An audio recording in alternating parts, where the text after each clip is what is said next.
नमस्कार प्यारे बच्चों, आज हम करेंगे आपकी 10वीं की हिंदी पाठ्य पुस्तक कृतिका से साना साना हाथ जोड़ी पाठ, जिसकी लेखिका है मधु काकरिया। आइए जानते हैं लेखिका मधु काकरिया के बारे में। मधु काकरिया जी का जन्म सन 1957 में कोलकाता में हुआ। इन्होंने कोलकाता विश्वविद्यालय से अर्थशास्त्र में एमए किया। इनकी प्रमुख रचनाएं हैं पत्ताखोर, ये उपन्यास है, सलाम आखिरी, खुले गगन के लाल सितारे, बीतते हुए, अंत में ईशु, ये इनके कहानी संग्रह हैं। इन्होंने कई सुंदर यात्रा वृत्तांत भी लिखे हैं, जिनमें से एक आज हम पढ़ने वाले हैं, यानी कि साना साना हाथ जोड़ी। तो आइए देखते हैं लेखिका मधु काकरिया अपनी इस यात्रा वृत्तांत में हमें क्या बताने वाली है। लेखिका मधु काकरिया ने अपनी यात्रा वृत्तांत में पूर्वोत्तर भारत के सिक्किम राज्य की राजधानी गंगटोक और उसके आगे हिमालय तक की यात्रा का वर्णन किया है। हिमालय के अनंत सौंदर्य का ऐसा अद्भुत और काव्यात्मक वर्णन लेखिका ने किया है, मानो हिमालय का पल पल परिवर्तित सौंदर्य हम स्वयं अपनी आंखों से निहार रहे हों। लेखिका हिमालय के सौंदर्य पर मुग्ध ही नहीं होती, वहां के निवासियों की मेहनत, अभाव और गरीबी को भी रेखांकित करती है। साथ ही यह बताना भी नहीं भूलती कि हिमालय तक पहुंचने के लिए बनाए गए रास्तों के निर्माण में लोग अपनी जान गंवा चुके हैं। इस पाठ में पीड़ा और सौंदर्य का अद्भुत मेल है। तो आइए शुरू करते हैं पाठ साना साना हाथ जोड़ी। पाठ के शुरुआत में लेखिका सिक्किम राज्य की राजधानी गंगटोक शहर का वर्णन करती हैं, उसकी सुंदरता का वर्णन करती हैं। तो लेखिका बताती हैं कि गंगटोक शहर देखकर उसे ऐसा लगा कि आसमान की सुंदरता नीचे बिखर गई है और सारे तारे नीचे बिखर कर टिमटिमा रहे हैं। बादशाहों का एक ऐसा शहर जिसकी सुबह शाम रात सब कुछ सुंदर था। तो ये तो हुई रात की बात। तो सुबह होने पर एक प्रार्थना होठों को छूने लगी। और प्रार्थना कौन सी थी?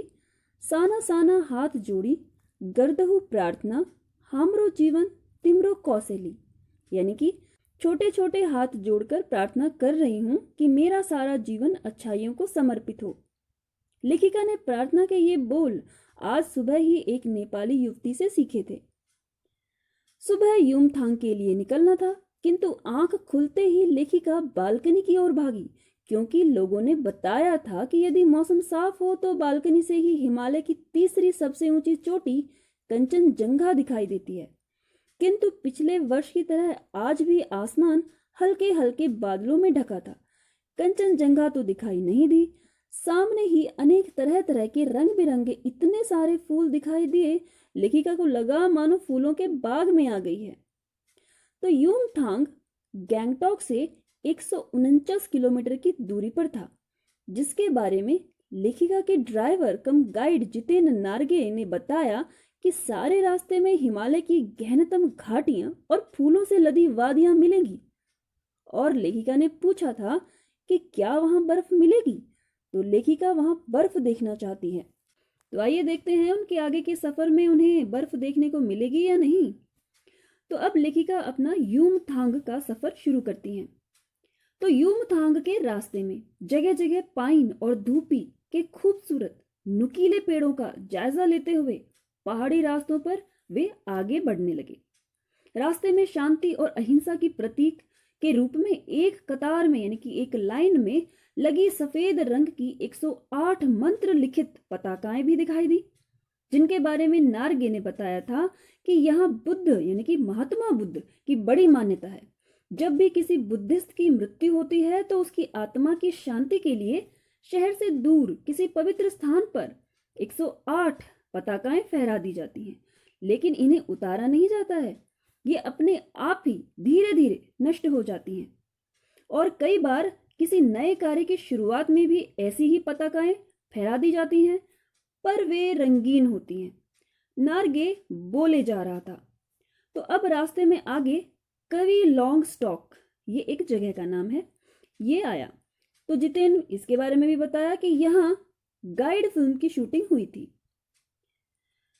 यहाँ लेपचा, यहाँ यानी कवि लॉन्ग स्टॉक में, यहाँ लेपचा और भूटिया जो सिक्किम की दो स्थानीय जातियां हैं, उनके बीच चले लंबे झगड़े के बाद शांति वार्ता और संधि पत्र, संधि यानी कि समझौता, उस पत्र के बारे में भी उसने बताया कि यहाँ पर ये हुआ था। आगे बढ़े तो रास्ते में कुटिया में घूमते हुए एक चक्र को देखा। जितेन ने उसके बारे में भी बताया कि मैडम ये धर्म चक्र है, यानी प्रेयर व्हील, इसको घुमाने से सारे पाप धुल जाते हैं। तो इस तरह से जितेन ने रास्ते में तरह तरह की जानकारियां उसको दी। धीरे धीरे वे ऊंचाई की ओर बढ़ रहे थे। बाजार, लोग, बस्तियां सब पीछे छूट रहे थे।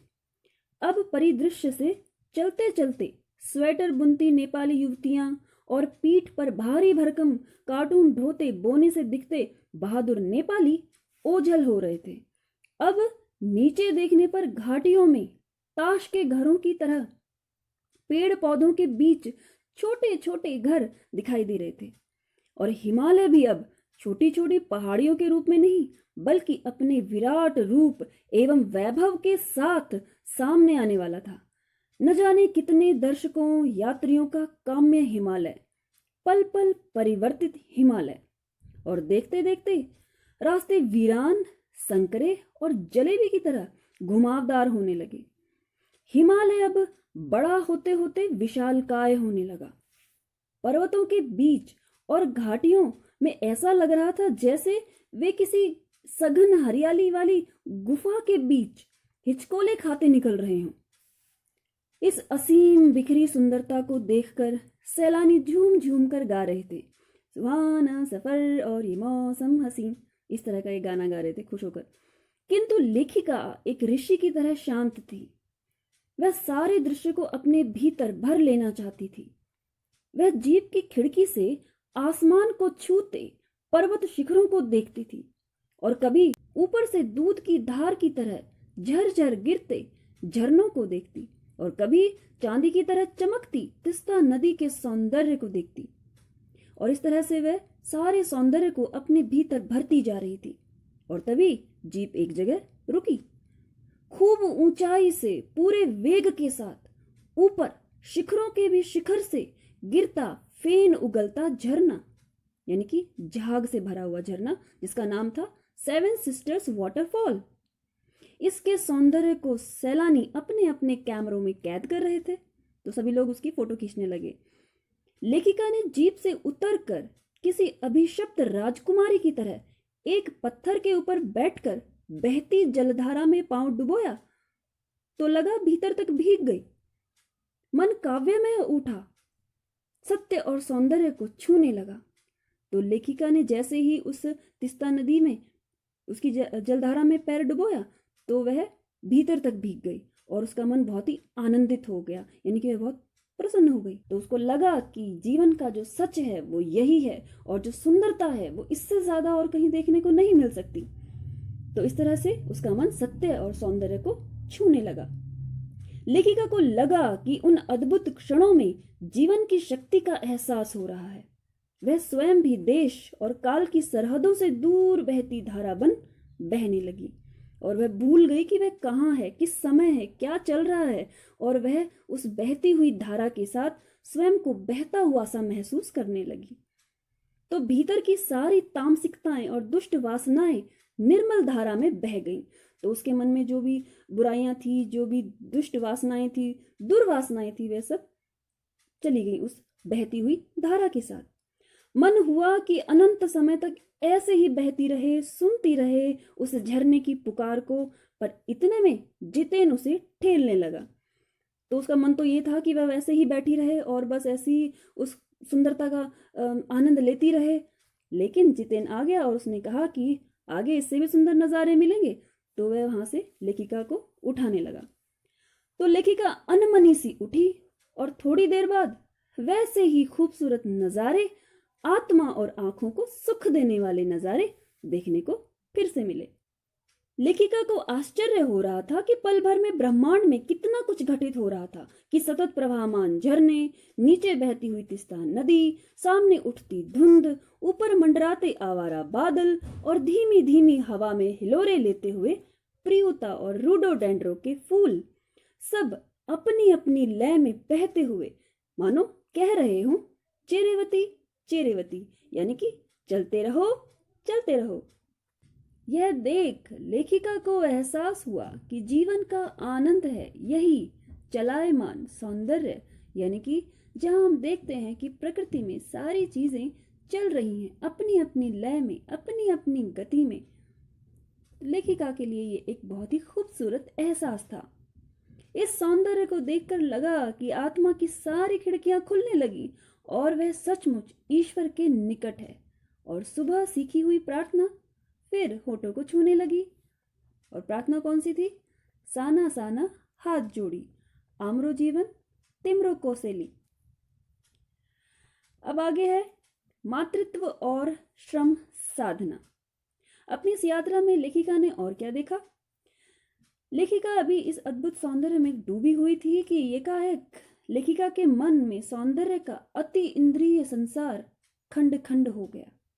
अति इंद्रिय यानी कि इंद्रियों से भी परे अलौकिक जो संसार बना था वह चूर चूर हो गया। क्या देख लिया उसने ऐसा कि अचानक पांव पर ब्रेक सी लग गई, मानो नृत्यांगना के नुपुर यानी कि घुंघरू अचानक टूट गए हों। उसने देखा कि पहाड़ी औरतें पत्थरों पर बैठी पत्थर तोड़ रही हैं, गुथे आटे सी कोमल काया, परंतु हाथों में कुदाल और हथौड़े। कईयों की पीठ पर बंधी डोको यानी कि एक बड़ी सी टोकरी में उनके बच्चे भी बंधे हुए थे। कुछ कुदाल को भरपूर ताकत के साथ जमीन पर मार रही थी। तो ये दृश्य देखकर लेखिका को बहुत हैरत होती है। इतने स्वर्गीय सौंदर्य के बीच भूख, मौत और दैन्य और जिंदा रहने की यह जंग, मातृत्व और श्रम साधना साथ साथ। तो वहीं पर खड़े BRO यानी कि बॉर्डर रोड ऑर्गेनाइजेशन के कर्मचारी से लेखिका ने पूछा कि यह क्या हो रहा है, भाई ये महिलाएं क्या कर रही हैं? तो उसने बताया कि जिन रास्तों से गुजरते हुए आप हिम शिखरों से टक्कर लेने जा रही हैं, उन्हीं रास्तों को ये पहाड़ी ने चौड़ा बना रही हैं। लेखिका ने कहा यह तो बड़ा खतरनाक कार्य होगा। तो उसने कहा पिछले महीने तो एक की जान चली गई थी। और वह आगे बताता है कि किस तरह से पहाड़ों पर रास्ता बनाया जाता है और ये कितना खतरनाक काम है। जरा सी चूक हुई नहीं कि सीधे पाताल प्रवेश, यानी कि इंसान मर भी सकता है। तभी लेखिका को सिक्किम सरकार द्वारा लिखे एक बोर्ड की याद आई जिस पर लिखा था ever wondered who defied death to build these roads, यानी कि आप ताज्जुब करेंगे पर इन रास्तों को बनाने में लोगों ने मौत को झुटलाया है।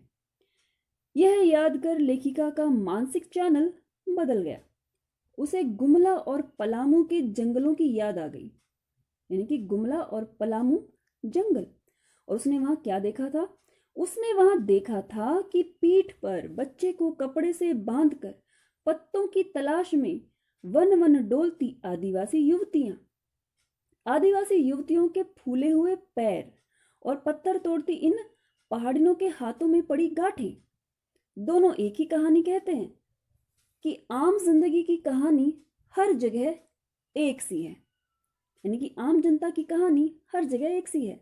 सारी मलाई एक तरफ और सारे आंसू, अभाव, यातना और वंचना एक तरफ। तभी उन्हें गमगीन देखकर जितेन ने कहा, मैडम ये मेरे देश की आम जनता है, इन्हें तो आप कहीं भी देख लेंगी। आप इन्हें नहीं, पहाड़ों की सुंदरता को देखिए जिनके लिए आप इतने पैसे खर्च करके आई हैं।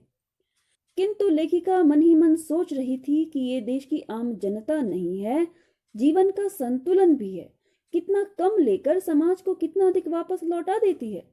तो लेखिका सोच रही थी कि ये आम जनता या जिसको हम आम जनता कहते हैं, यह ही समाज की प्रगति का मुख्य हिस्सेदार है। इसके कारण ही देश की प्रगति हो रही है और यह कितना कम लेती है और समाज को कितना अधिक वापस लौटा देती है और इसके बारे में कोई सोचता भी नहीं।